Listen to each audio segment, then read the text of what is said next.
My mom told me not to talk to strangers on the internet, but I'm glad I didn't listen. We are the Certified Noonas, your sisters in the love of Asian entertainment. Hi, I'm Amanda. I'm Jessie. I'm Natalia. And I'm Sky. And happy Pride Month, everyone! Yay! Woo! We, I think we've mentioned it enough. We're big fans of Pride Month here at the Noonas. Big fans of the LGBTs. And homophobes, get out. We don't appreciate you. Do not pass. Do not click. Go. We do not support you. Get away from us. We want nothing to do with you. I more than don't like you. like we it's not that we this don't. Is not a safe space. No. We actively work against you. Like we are actively fighting you. I actively hate you. And we actively wish you harm. So get right. Okay, that's all I have to say to all them homophobes out there. But anyway, we thought that we were going to have a couple episodes, celebrating the old Pride Month. And we pulled out a fun sort of genre jar-esque situation. It's not really a genre jar, but like in the style of our previous genre jar episodes, where we wanted to, do our favorite LGBTQ plus themed dramas, LGBTs, alphabet mafia dramas that we have liked, and we think that other people might like if they haven't already seen them. And I think at least some of the listeners out there who listen to us maybe haven't delved too far from K-dramas proper, and Korean dramas are sort of new to the queer community. They're improving all the time, but there's always room for improvement. But so, we wanted to do a few suggestions for people who maybe want to go out and watch something, with a bit more queer content in it. I would like to bring up before we kick off, Gaga Ooh La La.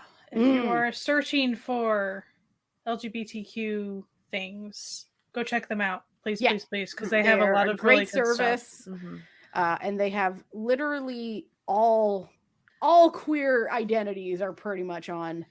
I watched a handful of different things on there this week, and there's a lot of them that were actually from like their Pride Festival things in various years. So that's where it came from. So I thought that was a lot of indie type things that you probably wouldn't be able to find elsewhere. A lot of shorts too that way. Yeah. But I just really wanted to emphasize that it's a great place that probably not a lot of people have checked out. So Gaga Ooh La La is really good for things like this. Yeah. And really just like so you know, Asian Crush is doing a sale for the month. And they also have quite a bit of content. So yeah, they have a good amount. So if you wanted to like check out some of that stuff, but also get a cheaper deal that's like perfect for right now, might as well get it. So that's our little intro to what we're about. Who would like to go first with their first offering LGBT's content? I can. I guess I'm going to start with what was my first, which I still love. It has a special place in my heart. It 2 Moons. It's Thai. It's just soft and sweet and cute. Is it high quality? Perhaps not, but like, is everybody pretty and like? It's all chill and vaguely low stakes. Yes. Yeah, like yes, it is. I've rewatched it a few times. I'll be honest. I pretty much like now that I know the story and everything. When I rewatch, I kind of skip through to like episode like 5, 6. And go from there because. But it's all cute. It's just cute. And there's none of the... So this is a BL? It is. It's a BL. And there is sort of part of one of the characters is this sort of coming out, being real with himself kind of concept. But it's not one of those ones where all the angst comes from like...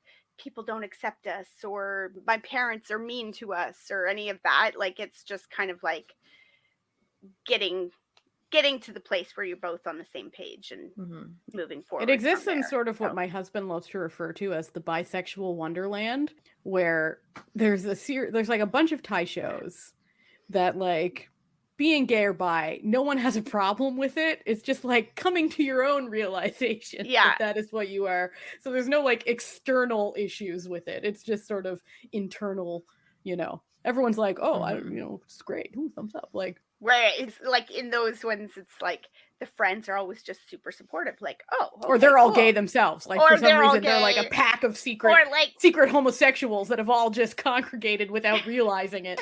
Yeah. Yeah. So it's just cute. It's sweet. It's soft. Mm-hmm.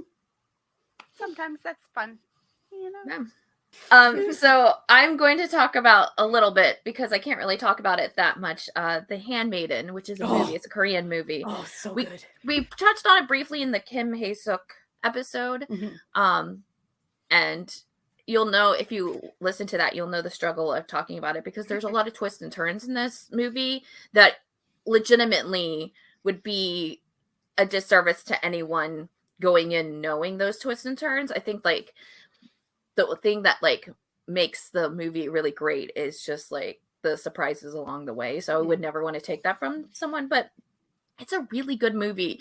And good. I would say it's probably my top Korean movie in general. Like, it's one of my top like all-time favorite movies. But it was released in 2016, and it stars a lot of people that you know. So like Kim Min-hee and Kim Tae-ri are the two main females, because there's a lesbian angle to it. But it's just, it's a thriller about a woman who is Kim Tae-ri, who goes to live at Kim Min-hee's mansion and become a maid, and then things happen, and there's reasons why she's there, and then get tied up with like things, and there's like other people, like Ha Jung-woo is in it, and plays, you know, someone who's also like in what's going on. And it's just so good and so twisty. And especially if you are someone who, like, for me, I think it's not that I don't ever watch LGBTQ plus like content for like Asian things. It's just I'm not really a romance person, so then that like severely limits my enjoyment or like my want to pick up things. And this is kind of like the perfect mesh of both those worlds. Like, it's a pure drama, but like also got this like thriller aspect, but it's like a psychological thriller, so it keeps you on your toes and you're trying to figure out who's doing what and what, like what's going on. And then you have them who are just like two gorgeous women, like just like being gorgeous and, you know, like basically falling in love and learning their sexuality along the way. And there's just like intrigue and mystery, and it's a period piece too, because it's in the Japanese occupation of Korea, and it's just it's so good. It's like just everything about it is just wonderful.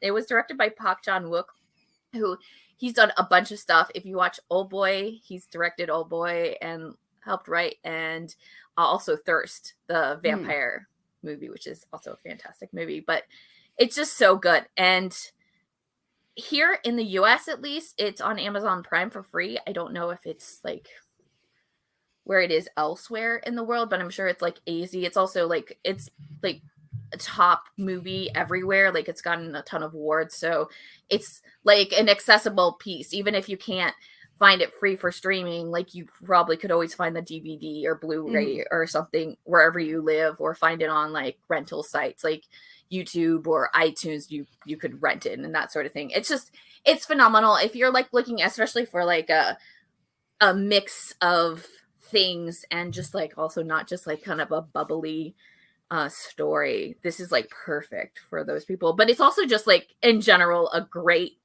movie. It's not a thriller in like horror or like, you know, people being killed left and right, that type of thing too. Yeah. But there is definitely, I want to like a warning, it's not safe for work. Yes. you see them actually doing what they do. And like, so that's a thing. I like, if you don't. So I just looked it up on Just Watch. We're not sponsored by Just Watch. We just really we want Just to Watch. be. Actually, talk to us. It is streaming for free in Canada on Hoopla, and it is for rent on like Apple, Google, whatever. But this is the funniest part, that in Canada, this movie is rated 14. This is the most solidly R film I've ever seen in my life. You see them going at it in this one. So listen, like, they do not hide anything in this film. So that is the funniest rating I have ever seen. Yeah. But that must be the Quebec it's rating. fantastic. Like the writing in it is like absolutely stellar. Like everything about it. I just loved the entire ride. It's a pretty hefty movie too. I think it was over 2.5 hours long, or like 2 hours long, or whatever like that. But yeah, it just like kept you on your feet, and you're also like with the couple, and like just like everything that's going on. It's like I highly recommend it, especially if you're like a non-romance type person, you know. It is an excellent film. I haven't watched it yet, but like I was planning on watching it this month. It's so good. I think your husband might also like it too. Yeah, I was just thinking. It's just got so much intrigue to it. There's just so much involved in it that I wish I could tell you about, but I can't. But maybe we'll like do a spoiler episode that later would be on. fun. Like if we all like watched it and we wanted to do that, that would be a fun thing. Look to see where you can watch it and don't look elsewhere. Like don't read up into it. And so like I really think that would be a disservice to you watching it. Like now knowing going back into it, I could be fine like rewatching it, but like the twists and turns and stuff were just so much fun when I was watching it. So for me, I have also strayed from my top pick from the romance genre, though romance is involved. And I'm going with a relatively newer drama that I thought was just absolutely wildly excellent, which was Not Me, which I have mentioned before on this show, but is... I have that on my list to watch. So excellent. So just quick, it's about twin brothers whose parents divorced. One went to live with the dad in Russia. One stayed in Thailand. It's a Thai show. It's on YouTube for free to watch, fully subbed. And then the father and the son who grew up in Russia move back to Thailand. And then he tries to reconnect with his twin brother and finds out that he is in a coma and is like, I need to figure out what happened to him. So takes over his identity in this fun little gang of social justice hooligans. And gets lots of intrigue. It's got everything. So like we've got bi characters, we've got gay characters, we have a lovely trans character. It was directed by a trans woman. Like it's got a whole plot involving like the current inequalities for the the gay community in Thailand. So it's not like one of the Thai BL shows that are like everything's great. No, this is actually like centered in real problems that real people are currently fighting for in Thai society, which is still under a military dictatorship at the moment. So it was so much better than I thought it was going to be when I started watching it. It has, it stars Afghan, who are just an established acting pair, just Gun playing two versions of himself, doing just the acting that this man brought to like playing a set of twins where each have their own mannerisms, just absolutely incredible, just absolutely fantastic.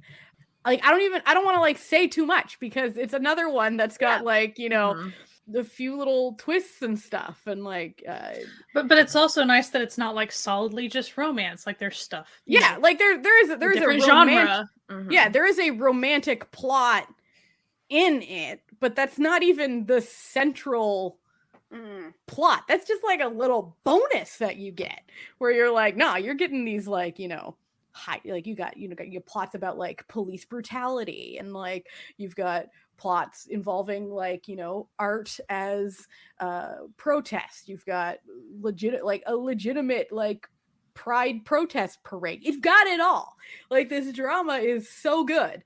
And I feel like because it's on GMMTV and it is starring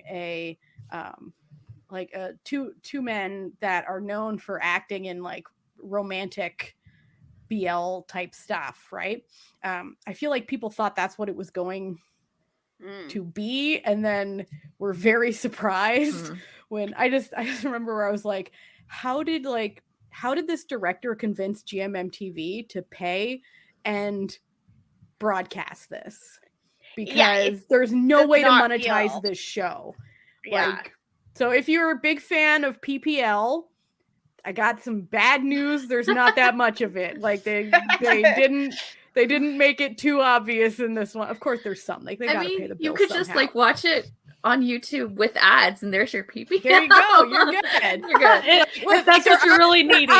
There is PPL, but like if you're a veteran of the GMMTV, like ethos, Yeah. right? The CMMTV cinematic universe, as it were. You know that they do not go subtle with their product placement. They will make literal side stories that is just like, I mean, them drinking Oishi. Oishi iced tea. producing like- stuff is very Yeah. hard. Exactly. They And need maybe money. we will talk about this a little bit more in an upcoming episode. In an upcoming episode. But anyway, it's absolutely fantastic. The acting is out of this world. Just chef's kiss. Just gets an old chef kiss from old Natalia. I like can't think of a person that I personally know who would watch it and be like, "Oh, terrible show, garbage." Okay, like I wouldn't like. You There's would the recommend type it of- across the board, probably. Yeah, I recommend it for a lot of people. Like maybe if you can't take unless- violence at all, maybe like or this if might not someone, be the show. there are some strictly romance watchers, so it's not for you if you're Yeah. just a romance watcher. Yeah, and like I feel like people who are strictly like rom-com watchers watched it because of the main couple, and then we're like, "What the fuck is this? What have I What gotten the into? hell have I gotten into?" But no, it's absolutely excellent. It's the old thumbs up for me. I'm super excited to start it then. Yeah, homophobes, stay away, my friends. You're not, Well, if you're they not- made it you're not this gonna far. like this one. If you've made it this far, get Maybe out. you should change your mind about, or your Yeah, maybe stance you about should like things. rethink your position on things. You know, just put that out there. Whatever. And also, if you're a fan of parkour, there's a lot of parkour in this show. That's they like go a on- thing for me. Like no, I they like go on, just they're like free running all over the place. Like Love it. so because you know they're a little gang of hooligans, like social justice hooligans. They're doing Lovely. their thing, you know. So my side recommendation, because we've already talked about it too much, so I'm not gonna semantic error. We talked about a lot. We did do a whole we did So episode. I'm We half did. mentioning that. Go listen to our other stuff That's about fair. that. So my absolute favorite is not legally on any sites. Womp womp. Isn't that always the way? Isn't that always the way? But I really want to mention it because I think it's worth talking about. Life as a Girl, that's the English title of it. It is a Japanese drama. That's why it's where it is.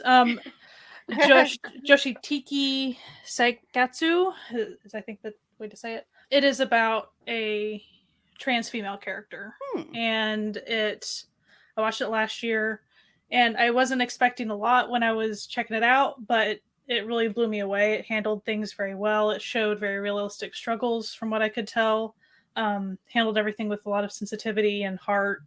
And so that's my recommendation that you can't find. So like I will give you a bonus. You can find this one. It is on Viki, I believe. Tinted With You. It has Park so Joon-hee cute. from Ace. It's pretty much Splish Splash Love, but a BL. Like Splish Splash Love, but gay. Hey. so that's your consolation.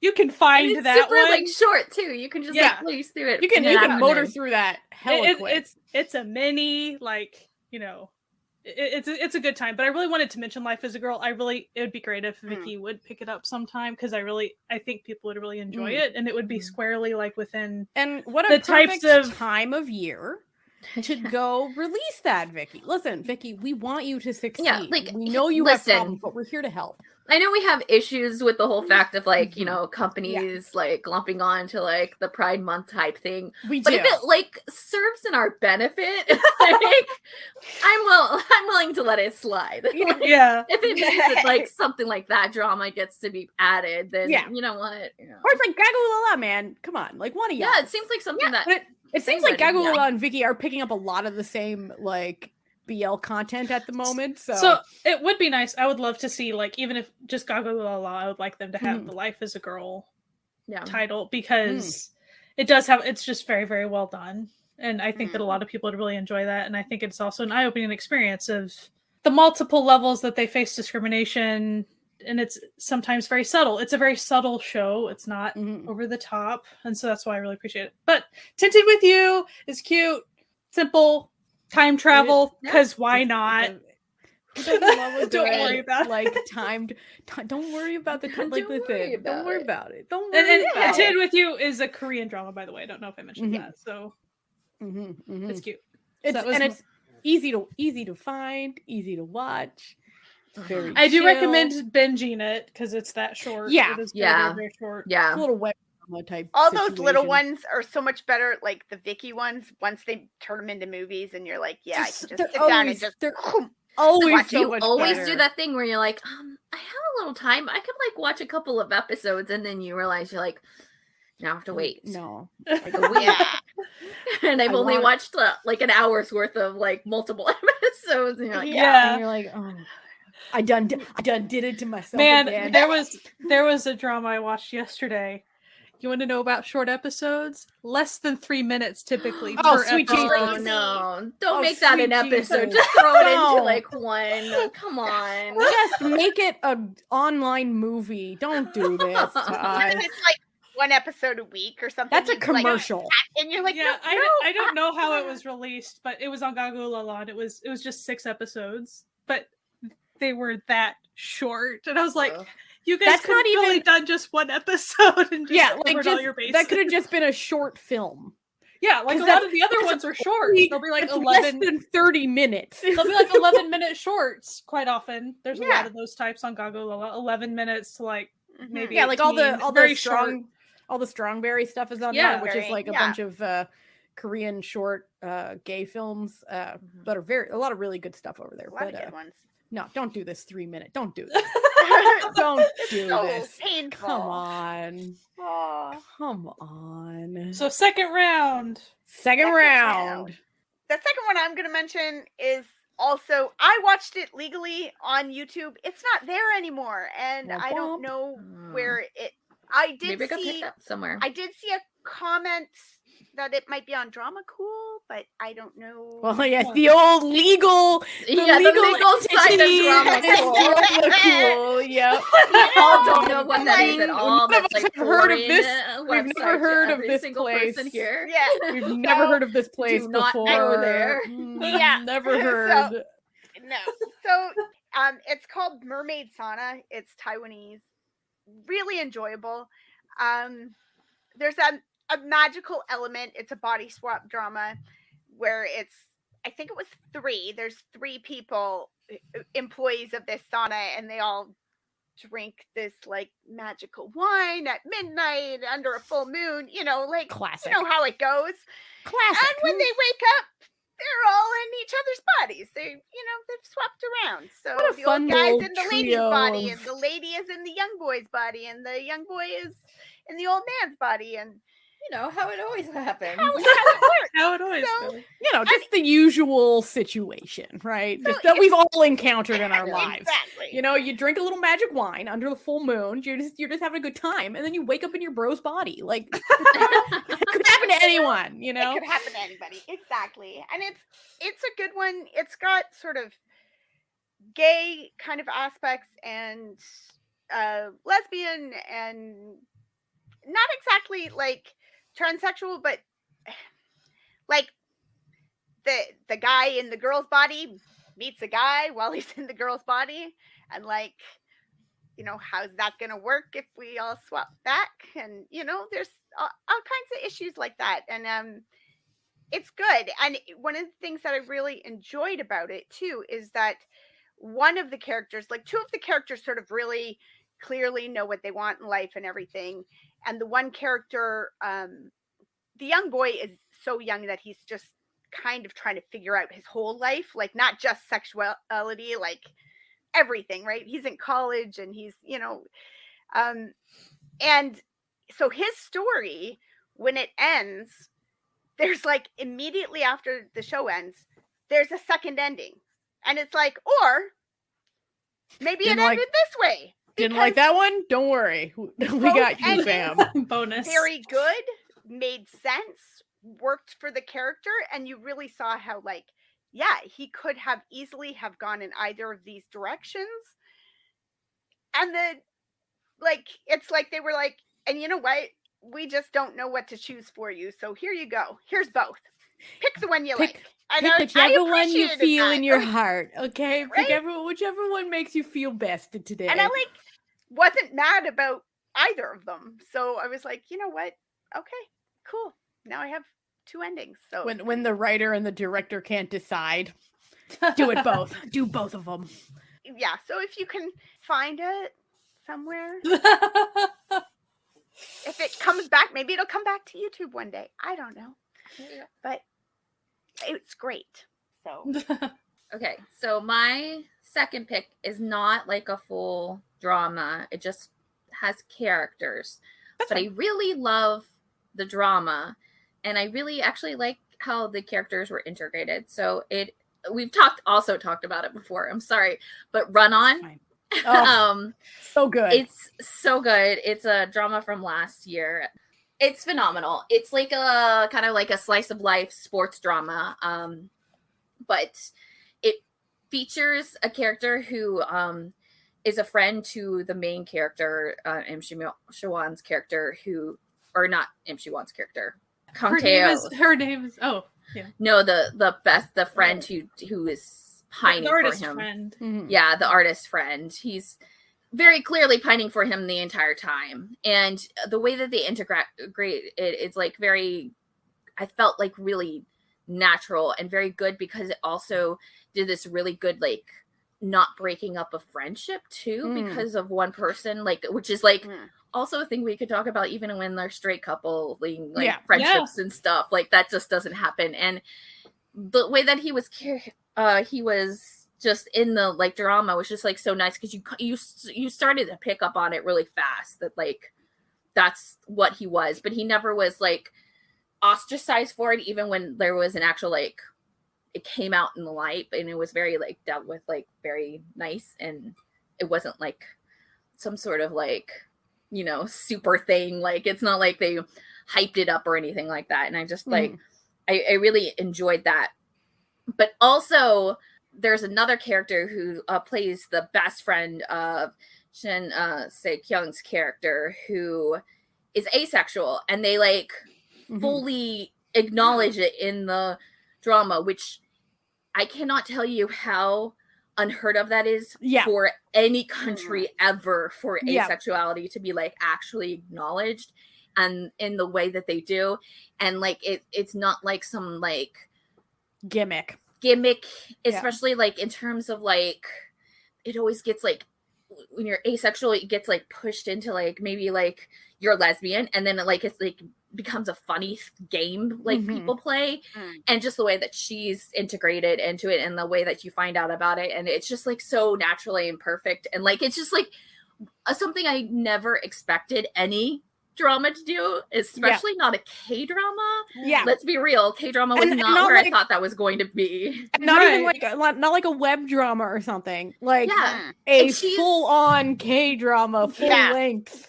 She's not like the main characters, but she's still the main of the like the minor characters. She's one of the top billed characters in the drama, and just the way that that's integrated too.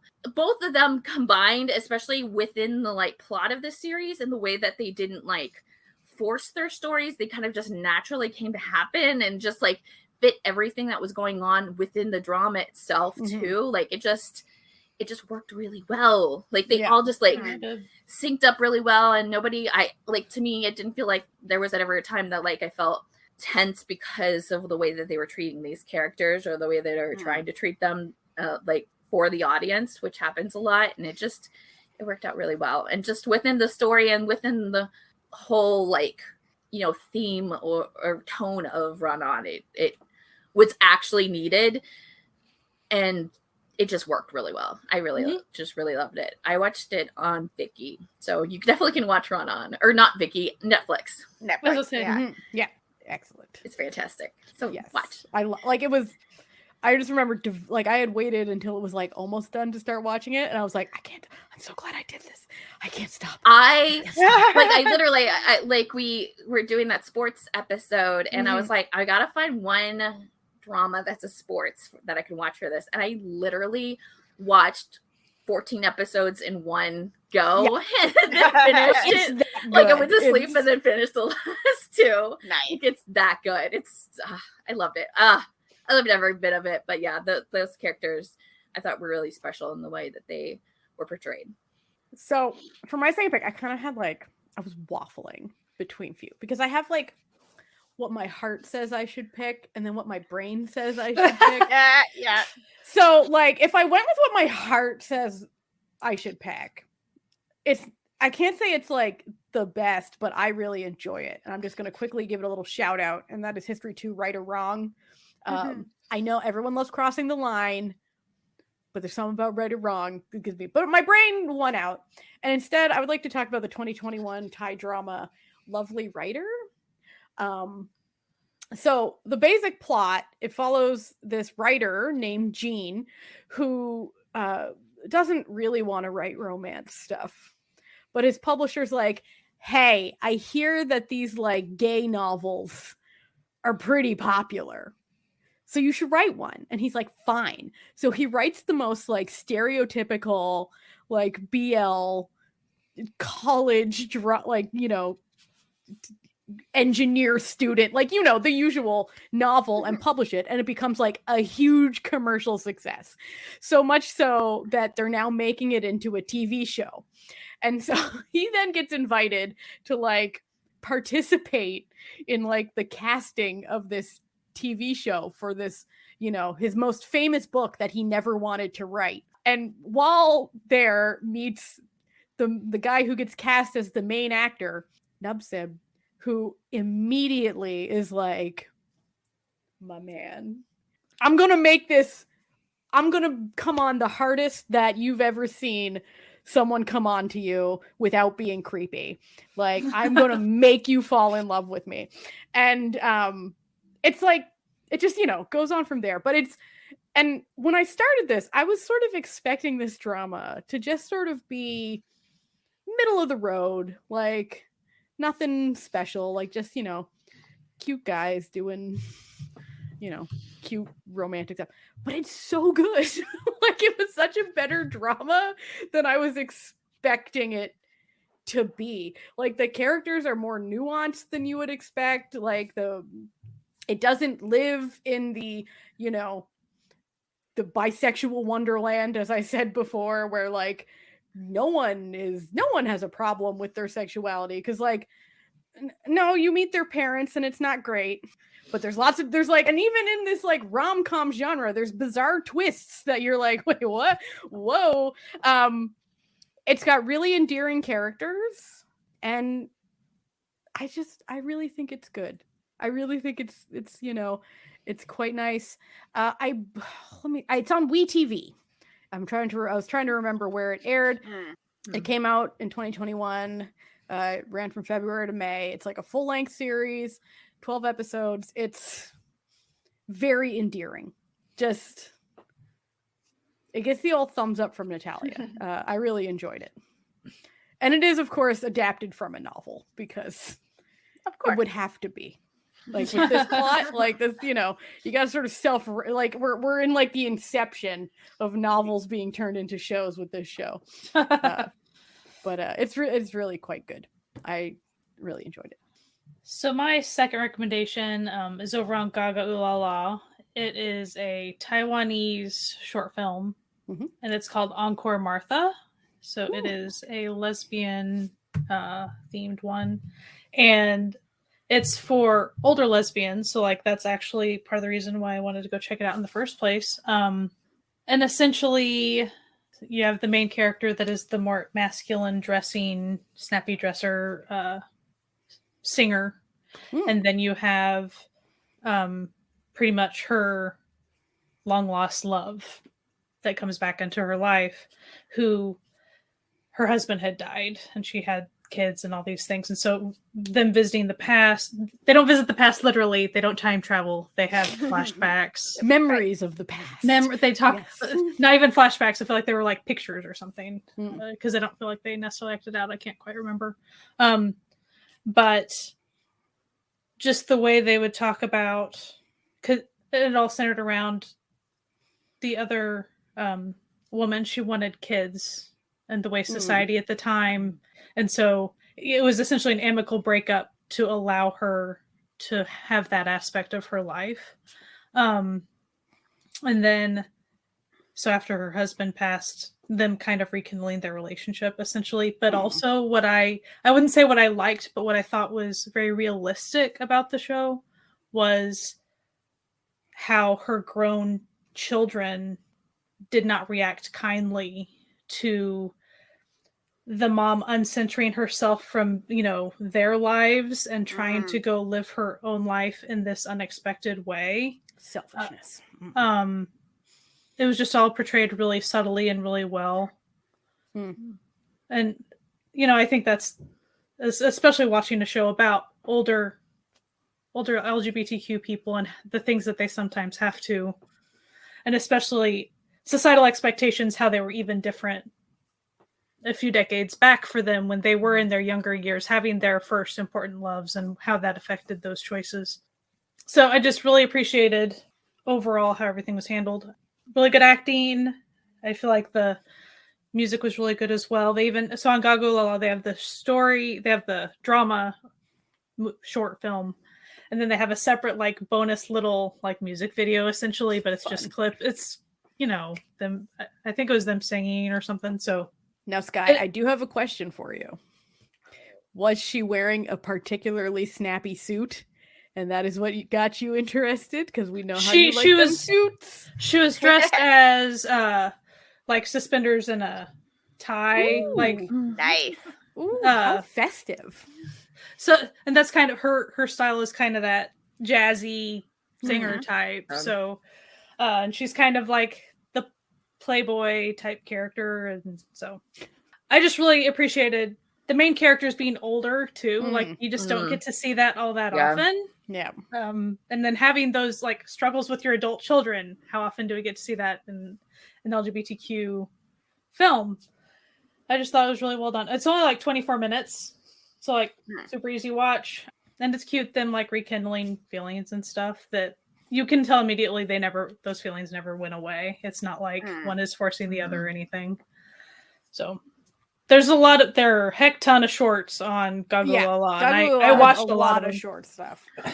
There's a couple of YouTube channels that do shorts as well, like web dramas, and a lot of them are in that realm, and especially with sapphic and that sort of thing. So that's definitely the place to check out too. Yeah, it's sad, but the reality is for most queer media, you're gonna have to look to independent and short form stuff, but it is changing ever so slowly. So fingers across that we get more of this. Yeah, and I think that's one of the things you have to remember when you're watching some of these things, especially it's not to excuse poor representation. It's just to know that some places that it's not as nice. It's not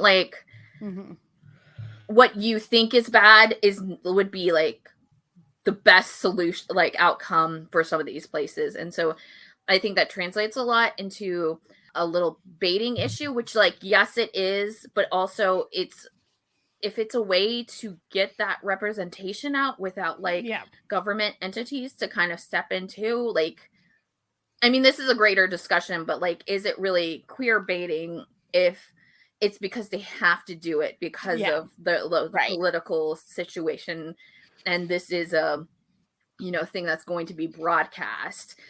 So it's hard when you're watching Asian dramas, or even just dramas outside of your country, because roughly what is going on in your country and the laws and where everybody is. It's hard to watch those and not remember, and kind of you want to put your own experiences and knowledge to those things, which can backfire. They can really you're really oh, there's so much, there's not enough representation, which is true, but there's reasons behind it too. It's not just a Western world doing it, so that's hard. Well, essentially it'd be taking issue with the Untamed for not going as far as the original source material, but they have no choice. Obvious reasons. It's not like the production company just up and decided to not represent it fully. It's because they had to. Says something that they at least made it so that you can perceive it the one way too. They could have not. You could have made it straight up that it's not queer coded at all. Like you could do Yeah. that. Yeah. And when like people choose not to do that, I think it's just kind of like more of like a silent nod. And trust me, I wish the world wasn't in this position where we'd have to do these silent nods, but like for like people in those countries, that's like all they have too. And like I just like I feel like you need to be like more open, because like it is kind of detrimental to the people in different cultures and different areas that like being like, well, you should do this, and it's like it's not you in America really isn't going to do anything like, and it's not like America has traditionally been real great to the queer community. So. I mean, we all have our problems, and we're all at different stages too. But we all have different like laws and different like even just like different ways that like the government is controlling the media too. Like that's also like a thing. You'd be like, in China, it'd be really bad. Like, let people even have just this like glimmer of hope in a hopeless state, you know? Like, there's sort of this weird, like, the expectation of perfection from the beginning. That's not how any of this works. Like, I mean, that's not how things somewhere. are here, right? Like 30 years ago, when Fried Green Tomatoes movie came out, I loved it. I thought, oh, this is such a great like sisterhood, like, story. And then I read the source material and was like, oh, it's gay. Like it's, and then you watch it again and you're like, oh yeah, okay, I see that gay. It's kind of there, right? Like, but 30 years ago, mainstream gayness was not a thing in Western media either. So like everybody comes to it at different for points, God's sakes, you times. still have people throwing fucking tantrums when it has, two female aliens kissing on a kid's cartoon. So like just chill. Or tantrums whenever they're like, oh, Wonder Woman's bisexual. Oh my god. I hate it. I hate it so much. I hate it so much. Like you're wondering. Okay, Jessie today, the day that we're recording, like posted this person, literally this like woman, I would say she's probably in her 60s or 70s. Yeah. Throwing a literal tantrum on Twitter because Linda Carter said Wonder Woman's bisexual. Literally throwing a tantrum about how can you ruin this character? Like, what do I do? Do I just like what do I do about my this? Stuff? Like I've been a fan for 45 years and I don't believe in bisexuality, so now I'm just gonna like, and I'm just like, lady, get it the fuck together, okay? Wonder Woman isn't real. Wonder Woman's fake. She's a fiction. She's bisexual. She doesn't exist. The fictional side note that I wanted to add though was like, Wonder Woman comes from the freaking Isle of Lesbos. Yeah. And she was like immaculately conceived all types of You're telling me read any of Wonder Woman, and I know that, and you're talking about like having decades of like knowledge. Listen, you're telling me that you never considered that on an island with only women, the island of which Wonder Woman was raised, that they're all asexuals, that none of them have ever... Are you fucking high right now? What I don't understand is, how can you be a super big Wonder Woman fan? I presume she would have gone and seen the reboot movies. Oh, like it's literally spelled out in there. It's like literally, oh my goodness! But the first one, gay. I know. Like she gay. literally, and I mean, she literally says to him, "Was they're like escaping the island or whatever?" He's like, "Oh my god!" So nobody's like, none of you have ever had sex, and she was like, "Are you stupid?" Like, we've all had sex. Are you kidding me? Sir, you don't need for that. Like you don't need. Sir, I know this is the 40s, but get it together. I mean, also, it literally says we have whole books on how to have very satisfying sex, and you're like, did you miss that part? What did she saw it. She saw the homophobe edit. But also, where the character of Wonder Woman came from as far as like design wise, like I know a polyamorous BDSM. No, I can't. Yeah, I can't with this foolishness. You can't have like actually been a fan. Like I know you can be a troll online, but it's still a troll made that. They're still homophobic. It doesn't matter if they're a troll making it up. They're still homophobic if you do that. Like You can still be mad, but like the problem is these people are real. Like, so like even when we want like desperately for it to be like a troll, like a 12-year-old who made this up, like no, these people are real. No. Yeah. This is this feels like a real idiot. Yeah. Drives me it's like every time, like literally yesterday I was watching a video of Ewan McGregor calling out racists from, like, he's sitting in his car and he's like, oh, I really love that all of you seem to have really enjoyed like the new Obi-Wan Kenobi show, and he's like, however, I need to address a few things, you fucking racist. And it's like, I love this energy that comes out when, like, because Linda Carter's like, oh man, like even when I was playing Wonder Woman, like I knew she was pretty gay. Like come on, like lasso of truth, like girl, like girl. You know what my truth was? I was a bisexual.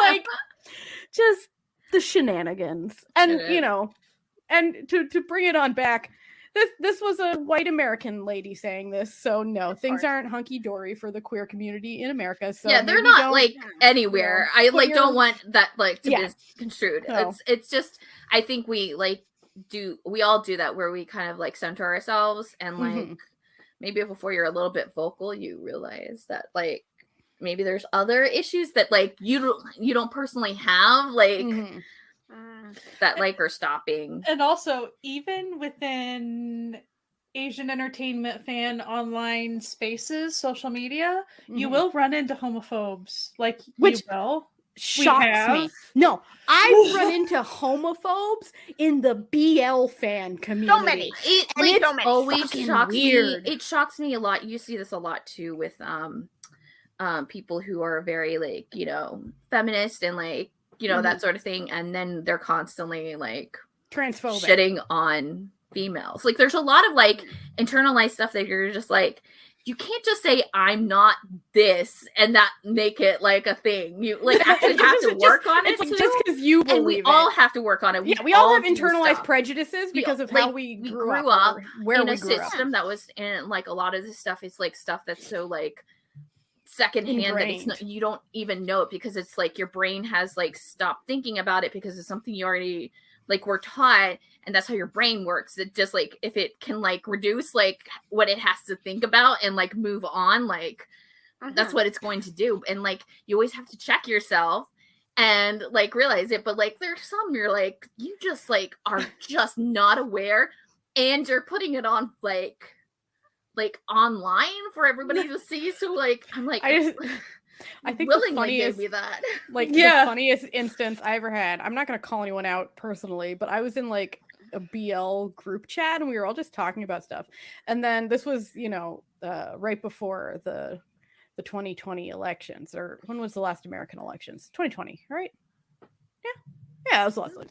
And we were all just like, God, like Trump, what a fucking like, just, as because you would expect in a BL group chat involving other cultures television, it would be minimal Trump support. One would think in this multicultural queer media appreciators. You would think, I guess. This one woman starts going off on us, like, just because like I support Trump and I'm this, and all of us literally just left the group chat. Like we were just like, no, we don't have to. It's like, guess what? We don't actually have to listen to you talk about how we're all wrong about Trump. Like, you shouldn't be here. This space is not safe for you. Like, so we all just made a new group chat. I think we called ourselves the Dirty Commies for a while because, she was so upset. So upset that we were like, you're in a gay television group chat. No.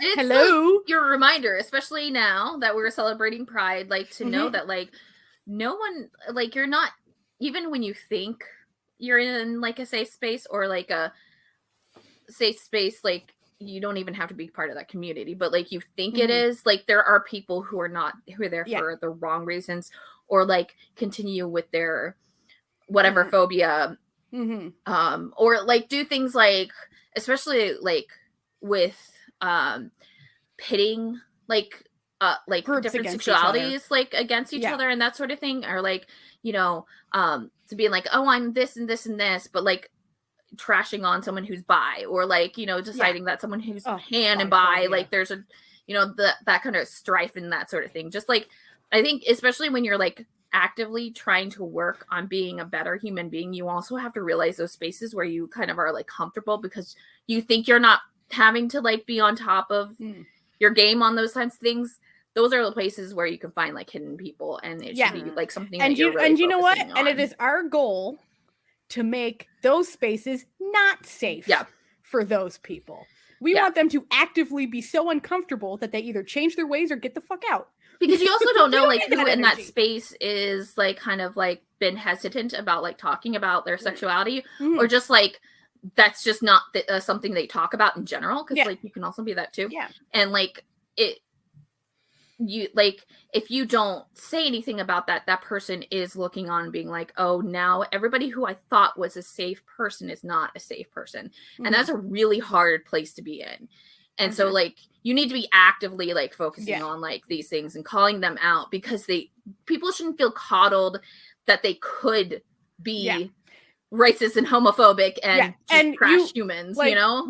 You want racist, homophobe, transphobes to fear you. You don't want them to feel like they're safe to be themselves around you. You want the people they hate to feel safe around you. It's the real ideal in this world.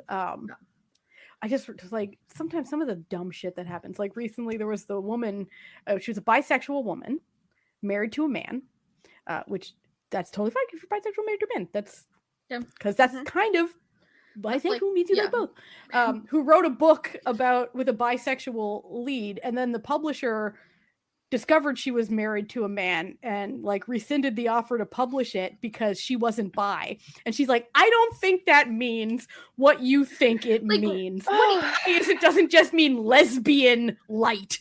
Like right. It's not how this works. You know what? I just saw that on Twitter like yesterday. A pansexual friend of mine was saying, like, was talking about how there were a lot of people in the community who were like, if you're, you know, bisexual or pansexual, but you're in a heteronormative relationship, then like stop saying pride things, because this is not for you. No, and that's like, not how any of this works. It's supposed to be inclusive, not exclusive. That's not really the way and it's supposed to BT work. dubs, people who are in quote unquote hetero marriages, which by the way, you don't know if someone's queer or not just by looking at them. But like, you never know people's identity. Yeah, you don't know shit about anyone. Like you're allowed to like also be fluid. You are allowed to like have discoveries about your sexuality in every stage of life. It doesn't mean that it's people just when you like grow like old, like just a certain not like, just when you're 18. 19. You know what else That's I love? Not how it works. You I also love like all of 60 these and realizing it. Like I also love all of these conservatives who are like, well, you know, I think that gay people are like turning other people gay. Look how many more gay people there are out. And it's like, yeah, because it's not a crime anymore, you absolute maybe walnut. If you're worried about it, maybe you should, you know, like look into vaccines. Like, yeah, like what the fuck are you talking about? It's like Jesus. Can you imagine if there was like a vaccination against being gay? Like they would be that meme with the button, right? Like vaccination. Oh, they're gay. Like I can't. How do I pick? Yeah. Oh God. So real Sophie's choice for these people. Am I right? Did we want to quickly talk about like any favorite characters like within? I think we should like, you know, discuss a little bit, like, especially because bringing it back to like what we first said, like about like how it's like, you know, Asian representation and, you know, gay spaces is just not there. There are like a lot of minor characters and a lot of dramas. And so like maybe we talk about some of those. So like people have some more options too, like some of our like favorite representations or favorite, even if they just like pop up for a little bit type thing. I would say one of my very favorite is in Prison Playbook, Looney. He's a lovely character. He's very, very interesting. So much goes on in that. And I mean, Prison Playbook has some of the, like, I mean, it's prison and they don't sugarcoat that. So there's also like the not very nice gay guys and stuff, as there are sometimes in prison.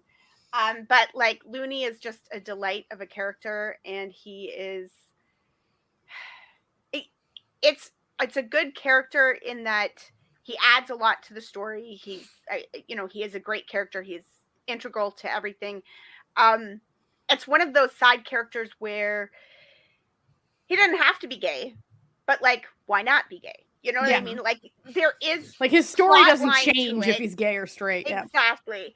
You can read some stuff into it where like his character has a drug addiction, and you can perhaps through flashbacks and things perhaps read into it that drugs may have been a bit of a coping mechanism for somebody living in a repressed society who, but they don't go into that heavily.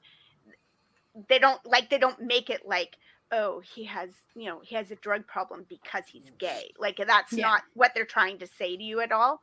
And it's just, I mean, I love that drama. It's a great drama. I love the way the characters deal with him. There's one character who doesn't like him, and it's kind of comes across like maybe he's homophobic, but like you learn like that's not the thing that's making him not like this guy.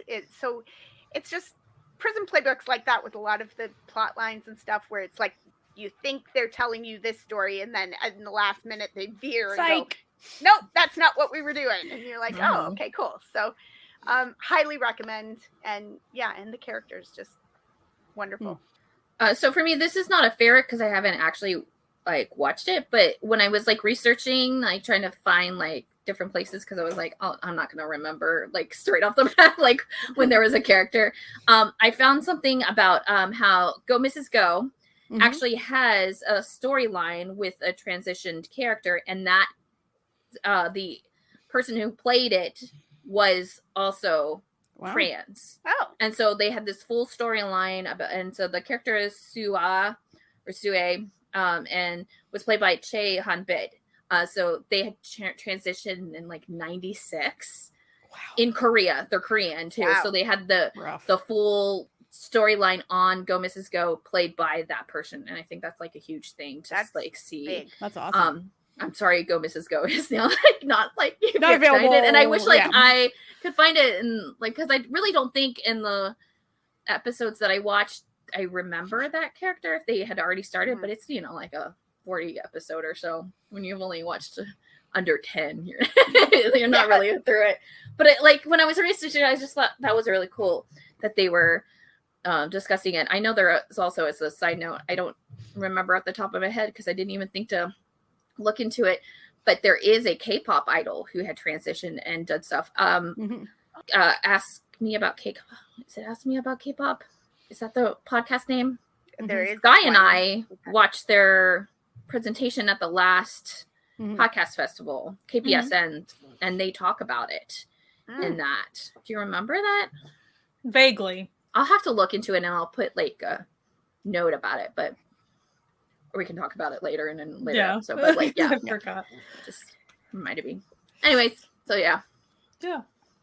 So there is a 2019/2020, because it started in late 2019, rom-com drama called Love with Flaws that had an actual entirely fleshed out secondary gay romance plot.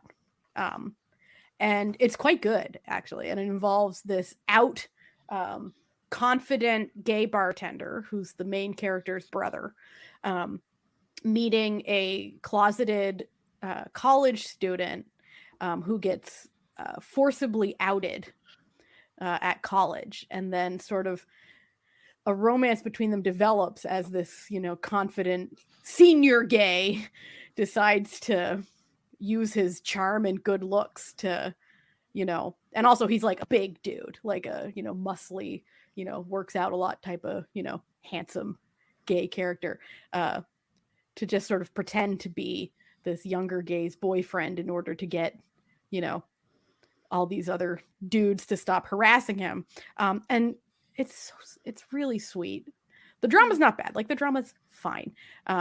It is really unfortunate that the character who played the confident gay man did actually die. The actor. The actor did die. Not the character. The character lived through the whole thing, but the actor did die right after the show came out. So it was no one knows the details, so we're not going to go into it, but it's a really good little plot. Like, the drama's fine, but it's a good little plot, and I really enjoyed it. So Moment at 18. It was in 2019. It is a high school drama. Mm-hmm. And tonally, the entire drama is rather serious. I'm gonna put, like, I mean, there is joy and stuff in it, but it is on the more serious side of things, as far as the main character is just a very serious character, and he's a transfer student who, like, in the past, quote unquote, transferred because of, he was a problem or whatever. So, like, he's just because of bullying and stuff, he's just a very serious character. And so that shapes how the show feels. But there's a secondary character actually played by Moonbin from Astro. And he's a gay character. Eventually, he kind of comes out. But that character starts off, there's a girl that's after him, and so they end up dating, and so he's always had a crush on one of the other characters, to where he eventually has to be like, we can't date anymore, like, I can't keep hurting you like this, because he really cares. It really was nice how much it showed that character cared for his girlfriend, but not wanting to continue to hurt her, and lead her on, because she was obviously head over heels for him, and he just couldn't keep doing that to her, but he wanted to stay friends, and so he had to at least come out to her to make her understand. And the development of all those characters and understanding, it's very well handled and very subtle with the way they would speak and things, but and it's not as if, though it's a heavy show, it's not like it's eternally sad. Again, like, that character is not necessarily a sad character. Moonbin's character is actually a very peppy, happy type. But it was really handled well. So, and it added a lot to it. It's a really good show. Even the other characters are very interesting and stuff, but it felt, and then eventually that character does even confess. Like, so the things that they allowed this high school aged character to do, again, in a full length kdrama, pretty good. I mean, they usually don't go that far, getting that explicit. Like, usually it's just shades of things, but they allowed it to really be played out fully. And so I really appreciated that. It's a good show all around, so I really do recommend it. I want to say it's on Viki. I will go check. I think it was on Viki. I think so. Do we have some more? Do we want to? Well, sure. I just finished Be Melodramatic, and one of the main characters in that is gay. Again, it's not... you don't see a lot of scenes, because he's a side character. There's not a ton of scenes of him with his boyfriend, but he's in a committed relationship. It's, it's known in the community. It's kind of neat the way they unfold it, like, for you as the viewer, because it's not one of those things where you're like, oh, that's the gay character, because they've, like, made him super coded or whatever. It's literally another character telling a naive character who, thinks that he has a crush on her, and this guy is looking at her like, sweetie, no. Like, everybody knows that that's for the other team. And she's like, what? Oh. And then she they're like, the closet door was made of glass. Like, I'm like, you see her sort of rethink all these scenes where she thought he was flirting, and realizing that there was, like, a guy on the other side of her that he was, and she's like, oh. And then you, as the watcher, also, that's when you find out. And then it's like all the scenes after that of him at home, because, like, the premise is these three best friends live together, and the one best friend, like her brother, lives with them. And so after that, it's much more clear. Like the way that he's touchy-feely with the sisters and stuff is just like he's one of the girls, right? Like it's got more of that vibe, and you realize it, you know, more clearly after it's.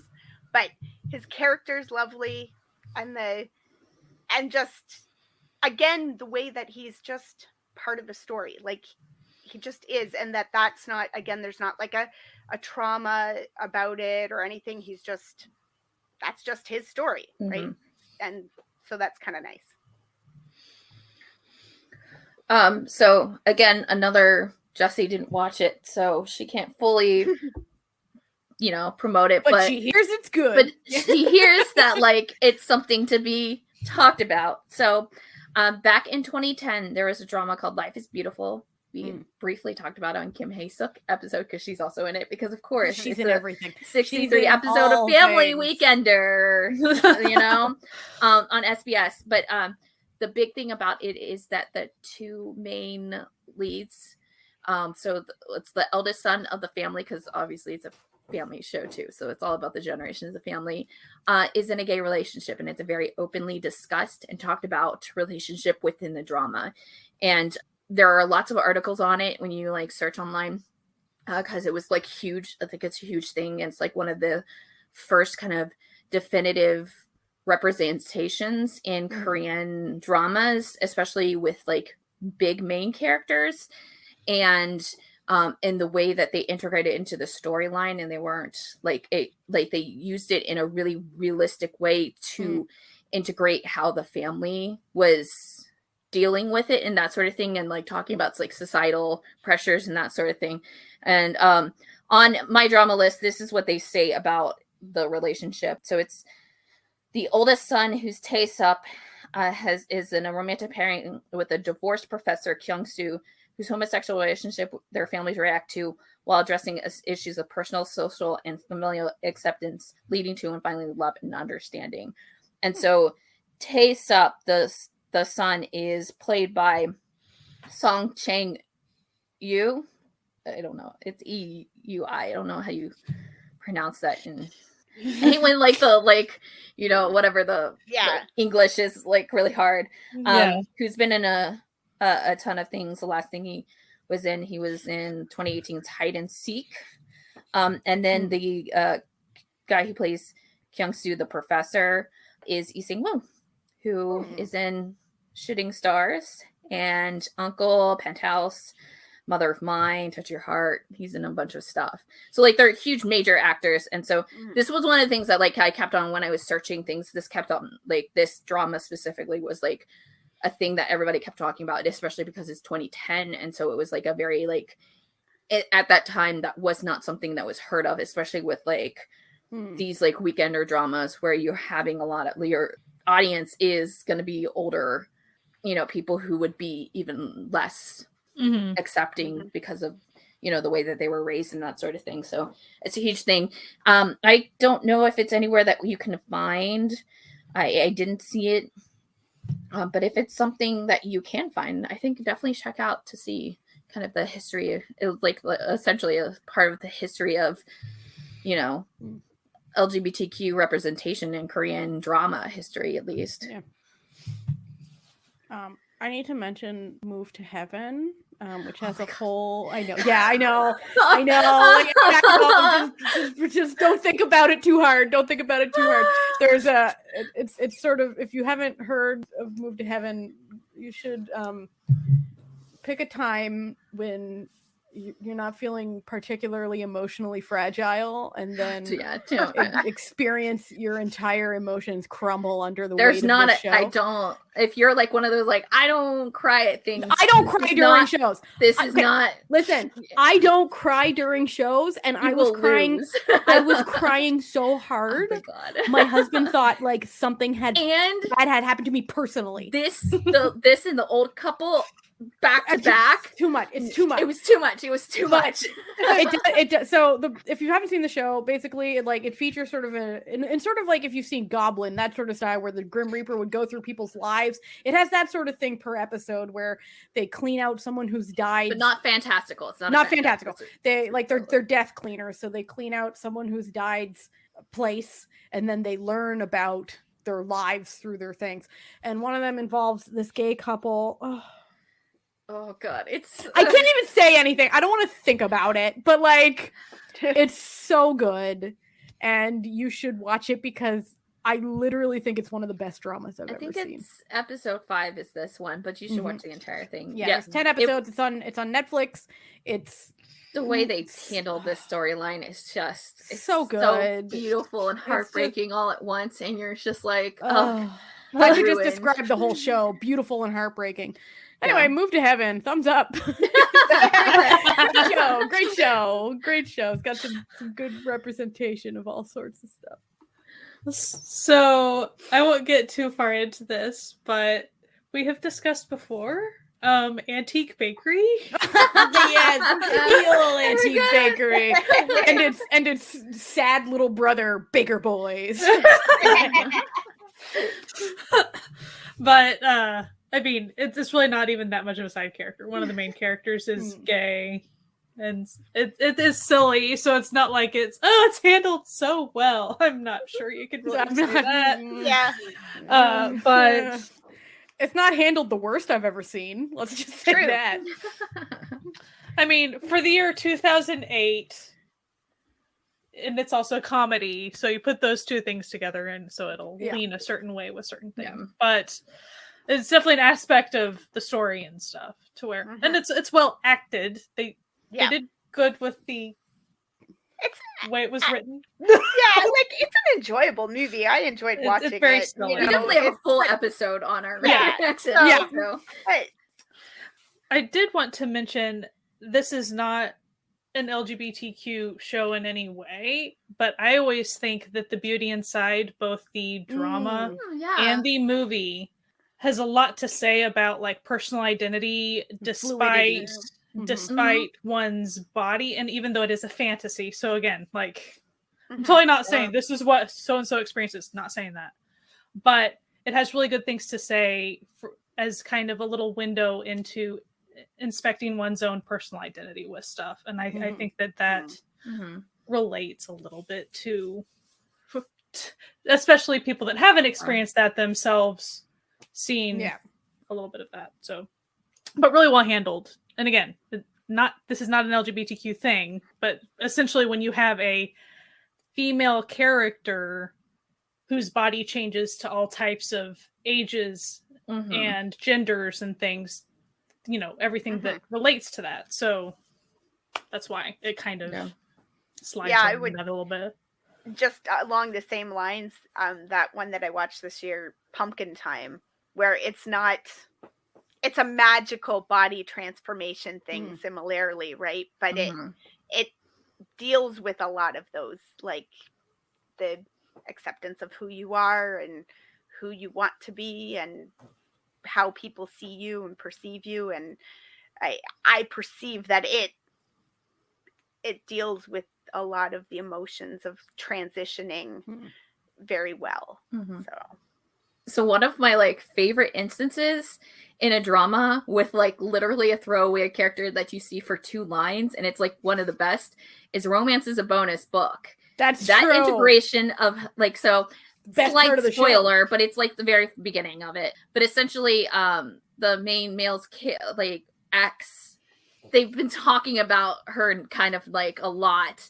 And he gets the main female to go to her salon. And so she's like kind of weirded out by it. And then you find out that the ex left him because she's a lesbian. Or she like figured out that. And it's like the briefest of you never see her again. She's literally just there for the transformation arc, you know, that like, Yeah. you know, like change her And into what I like like about pretty it clothes is or like fancy clothes. is that her being a lesbian is a bit of a punchline, but it's not a punchline. It's You know what I Yeah. mean? Like, a great she's way. not treated as a joke. No, He's it's the just- one who's a joke Yeah. right now. Like, because like, you know, he's been talking up his ex and all this, and this girl's like, what the like, Why do oh, I if you wanna were be if she was here? so great, like why, you know, like why did you even break up with her? Like what the hell? It's Yeah. like, no, honey, Oh. I'm more No, interested in you than I am in him. and the main female lead is just like, oh, and then it's like the funniest thing in the entire world. And it's like literally there's like this moment where it's just like men, you know, Yeah. like, It's like, yeah. and she's literally there for that like 5-minute scene, and that's it, and that's all we see I- of her. But I thought that was And I just, think like, even when we did our episode about, we're like, man, we want more from this lesbian yeah, character. right? Like, Like, Yeah, at the yeah. very beginning we were talking about it like pretty constantly while we were watching it. Mm-hmm. But yeah, like those are fun too. Like, you know, you wish Yeah. for more representation, but Mhm. like when you get those like small representation, it's nice that it's handled in ways that are Yeah, it's seem handled really well. good. Yeah. And there are a lot of other dramas.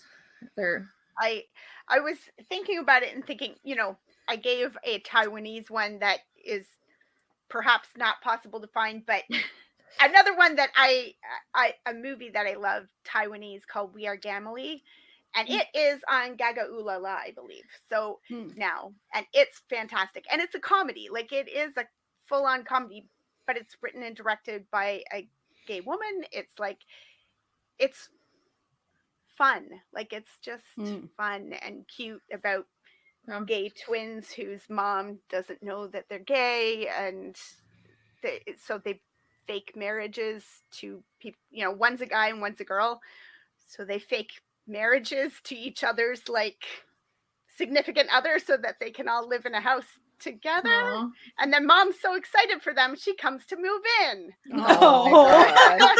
No. You're like, no, I'm sorry.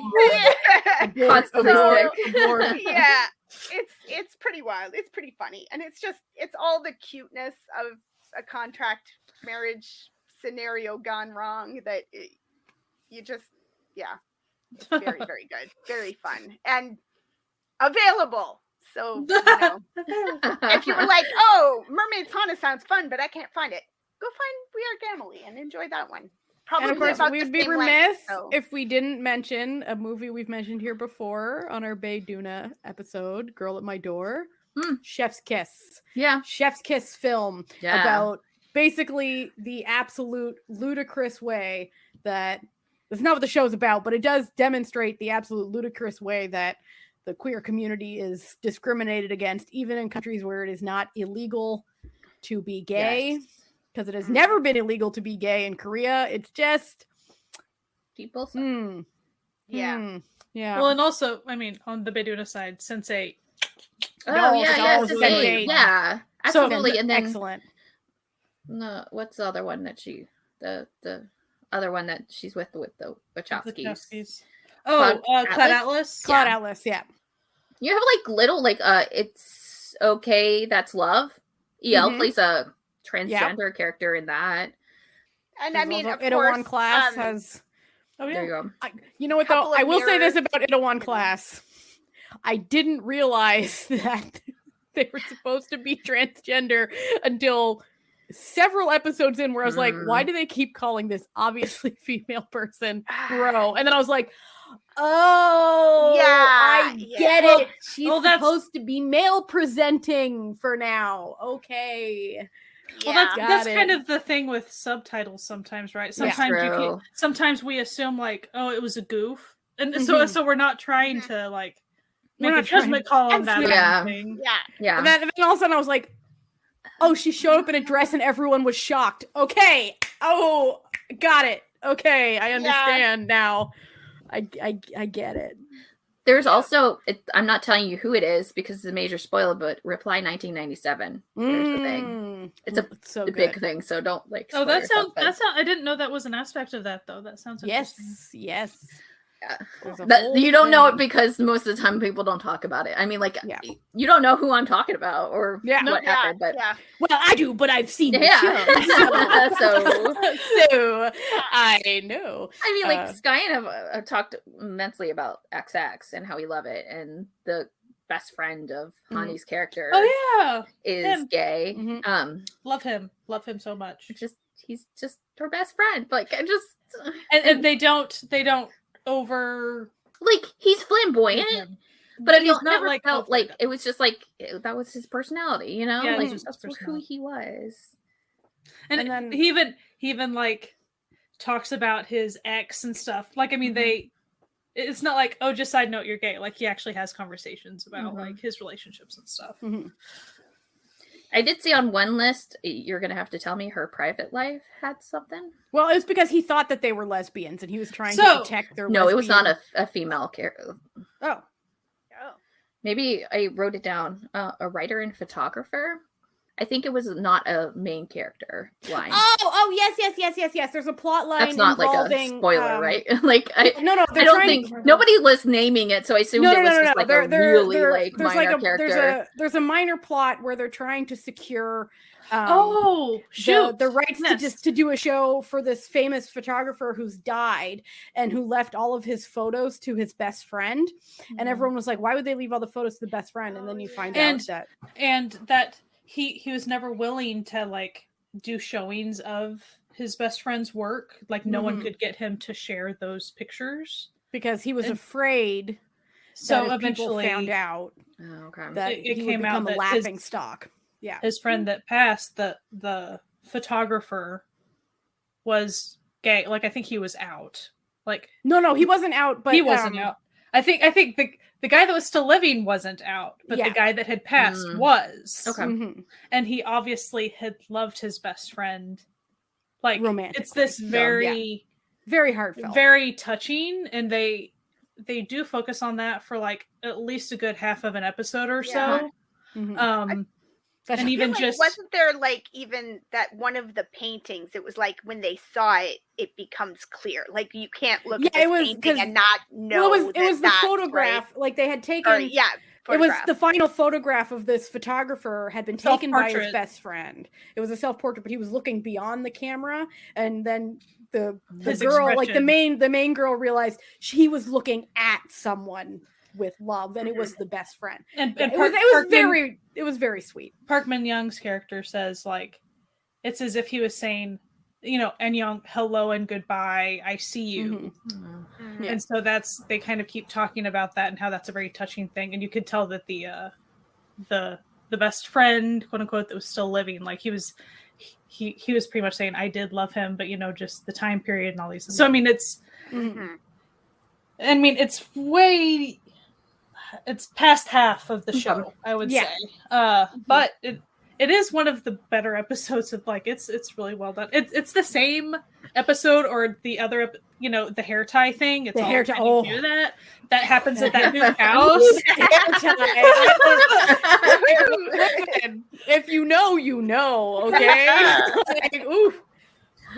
But yeah, it's a really good. It's really, and again, older characters have older gay characters. Like, I think that's always good too. Just to quote Sean from oh my god, my mind just went totally blank. Shane, to quote Shane, I wanted those two men to be gay. Love old gay men. From BuzzFeed Unsolved. Do we have any others that we want to share? I wrote people down, but I just didn't like write enough. Like, Nevertheless. Yeah, they had a lesbian couple in Nevertheless. And then I think like Love Alarm was another one of the not watched, but there was a potential coupling. Oh. And then if you want like true queer representation, 3 Will Be Free. It's got it all, baby. It's got it all. It's got it's got a main trans character. It's got a bisexual threesome. It's got everything. We do have, just to plug it, a couple of mirrors, which falls into that line of maybe think about where it was made. Where it was and made. You understand why as far it as is. why it wasn't more obviously. So we have a full spoiler episode on that. I'm trying to think if there was any other episodes that we talk about. I mean, we like Manner talk of about them Death, briefly, like classic. of course, yeah, We Manner talked of Death, Mhm. and just as a preview for next week, we'll be talking about BLs. Yes. So if you're looking for as more a genre, stuff, we're definitely going to as- be talking about more. as a, it's not really a genre, but as a We're- indicator. We're going of- to become our professors. Yes, The bringing Noona- back Noonas Dr. 101 Noonas. returns. Professor Noonas are coming back. No. Anyway, thank you for listening to this episode, our sort of pseudo genre jar on our favorite LGBTs shows. If you're listening to this the day that it comes out, tomorrow, so June the 7th, the Revenge of Idol Manager. That's right. The Idol Manager stream is back at 8 p.m. Eastern Standard Corn Time on our YouTube channel, youtube.com/certified. Sorry? We were literally just talking about how he was doing so well. No, it's me. I gesticulated and my elbow hit a roll of tape. I'm that sorry, fell off my Diablo. desk. I was almost Sorry. You maligned him. 8 p.m. on June the 7th on our YouTube channel, 8 p.m. Eastern Standard Time, or youtube.com/certified Noonas. We are bringing back Idol Manager. That's right. Our fake idol group, the Party Llamas, is still going somehow. We have not yet gone bankrupt due to sheer mystery at this point, how we've accomplished this task. But, we've given into nepotism. We let someone buy their way into the group. That's probably the most unethical thing we've done so far. We are doing our best to be the best managers of this terrible K-pop group that J-pop, this terrible J-pop group that just can't hit number one. Unlike our rivals, the Business Ferrets, little llamas that could. We're trying our hard. Listen. You'll come join us. It'll be fun. It's a good time, and we've actually convinced like 3 people to buy and play the game, and we're not even. We should be sponsored. Yeah, come on. Not even sponsored. This is like free advertisement for Idol Manager, the greatest idol management game that has ever existed. Anyway, that's this week's live stream.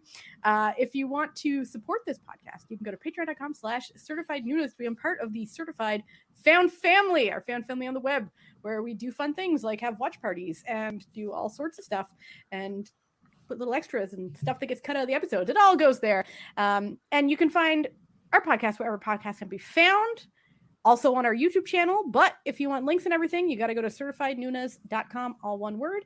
And that's where all the links to everything we talk about can be found. And if you want to reach us on social media, it's always at Certified Noonas, one word, but we're mostly on Instagram and Twitter.